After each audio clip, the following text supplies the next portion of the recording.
In June 1916, in the middle of World War I, Sherif Hussein bin Ali announced the Arab Revolt. He had sided with Great Britain against the Ottoman Empire. Now, he had to see things through. Sherif Hussein had about 5,000 local tribesmen under his command, but these were not professional soldiers. When they opened fire on the Ottoman garrison in Mecca on June 10, 1916, the Ottomans there did not even know that a revolt was underway. The Ottoman garrison in Mecca only housed about 1,000 men, but these were professional soldiers and they easily held off Sherif Hussein's forces. But they were still outnumbered and trapped inside the garrison. The stalemate in Mecca ended when the British got involved. British airplanes and warships bombarded the Ottoman port in Jeddah, then landed thousands of Muslim troops from British Egypt. The British Muslim troops quickly captured Jeddah and then moved on to Mecca to support Sherif Hussein. The Ottoman garrison held out for almost 3 weeks,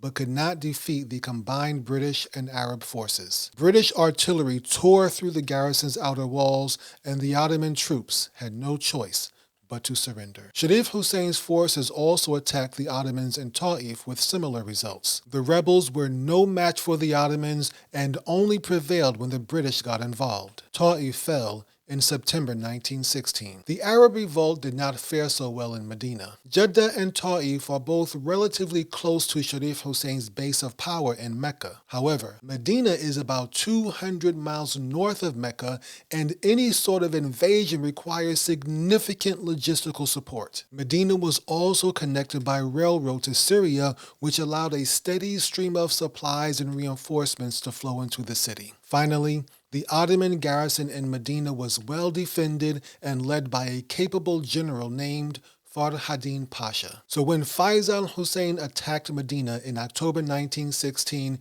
the Ottomans easily beat him back. Unable to beat him directly, the rebels resorted to sabotaging the railroads, hoping to starve the Ottomans into submission. General Farhadin Pasha always managed to repair it in time. Medina was a nut that the British and Arab rebels just couldn't crack. The railroad continued to operate throughout the entire siege, and Medina remained under Ottoman control until the war ended. The British and their Arab allies were much more successful along the Red Sea coast. British naval and air superiority allowed them to capture most of the western coast of Arabia. Soon after capturing Jeddah, they went on to capture Rabah, about 100 miles northwest of Mecca. From there, they captured Yambu, further up the coast, about 90 miles west of Medina. Within a few months, however, the Arab Revolt began to falter. It soon became obvious that most Arabs would not rally in support of Sherif Hussein, and everyone knew their military successes were mostly due to British support. Without British firepower,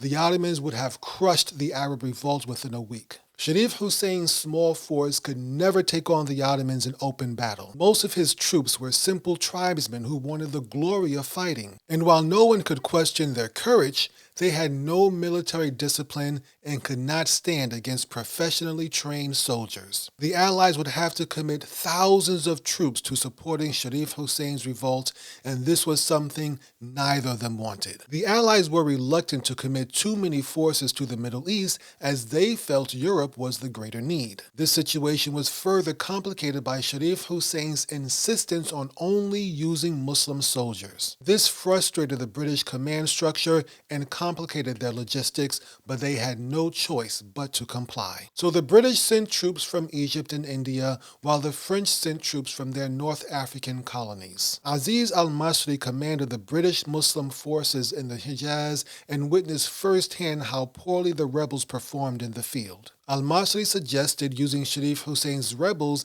as a guerrilla force instead. Perhaps they could provide a distraction for the Ottomans while the British did the real fighting. British officials in Cairo liked al-Masri's idea and felt it had some promise. They sent an intelligence officer named Ronald Storrs to the Hijaz to investigate it further. Ronald Storrs brought along his friend, a British cartographer and spy named Thomas Edward Lawrence, but you probably know him as T.E. Lawrence.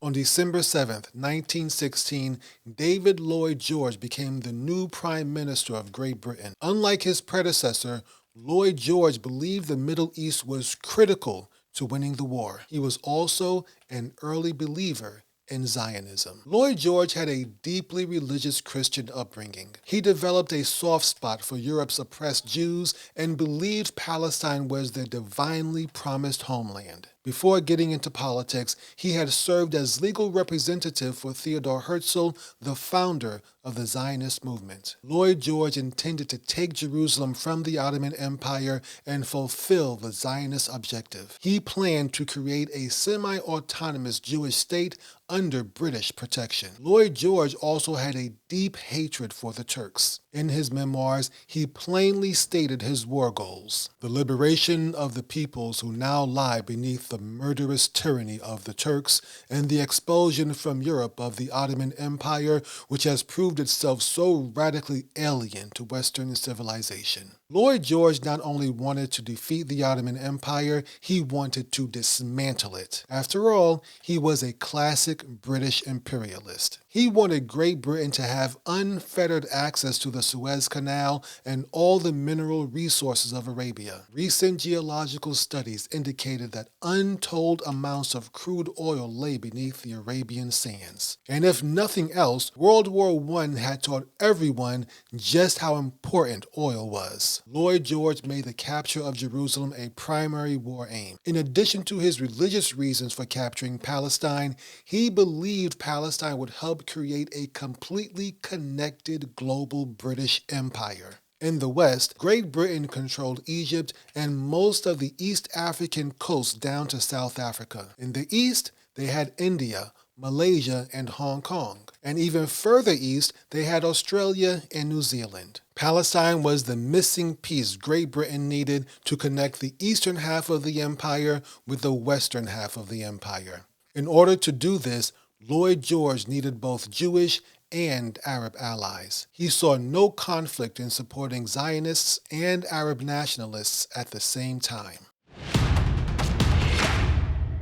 By the time Lloyd George became Prime Minister of Great Britain, the Zionist cause had become very popular in certain British circles. Lloyd George stacked his cabinet with fellow Christian Zionists, making the colonization of Palestine all but inevitable. The British Zionist Federation wanted to make it official. They wanted a public statement of support from the British government. Some British officials were concerned that Zionism was starting to look too British. So Mark Sykes and Chaim Weizmann, leader of the British Zionist Federation, met with the French and the Americans to get their support as well. France expressed its verbal support of the Zionist cause, but did not officially commit to it. The American government, on the other hand, was eager to support Zionism. President Woodrow Wilson was a devout Christian and a racist. Like Lloyd George, he believed Palestine was the God-given home of the Jewish people. With the support of France and the United States, the British government was ready. On October 31st, 1917,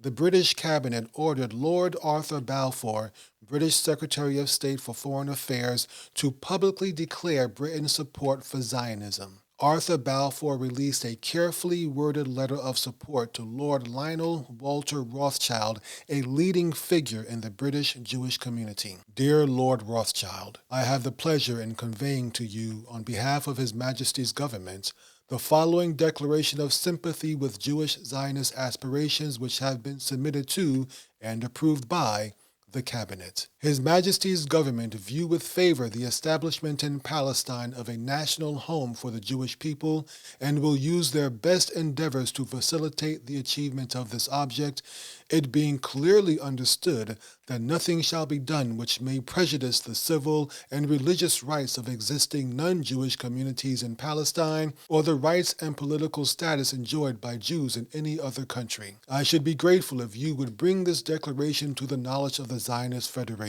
Yours, Arthur James Balfour.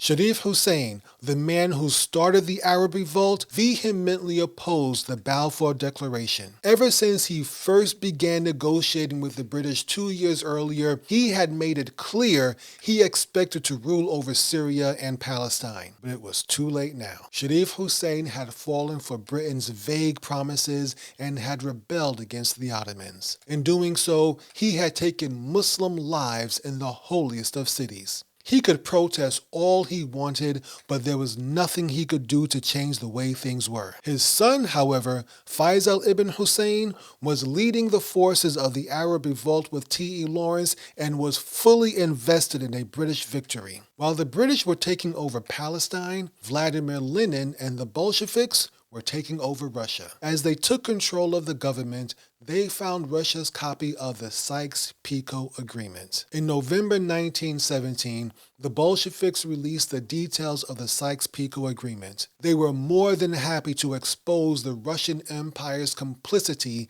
in betraying the Arabs. Embarrassed by this revelation, Prime Minister Lloyd George tried to brush it off. He claimed the agreement was made before he came to office, which was true, and that many things had changed since then, which was also true. When Sherif Hussein demanded an explanation, Lloyd George reiterated Britain's commitment to Arab independence. The Ottoman government made the most of this revelation. They ridiculed Sherif Hussein, calling him a dupe and a fool. They criticized him for betraying the honors bestowed upon him by the Caliph just to become a slave to the British. But just like with the Balfour Declaration, there was nothing Sherif Hussein could do about it now.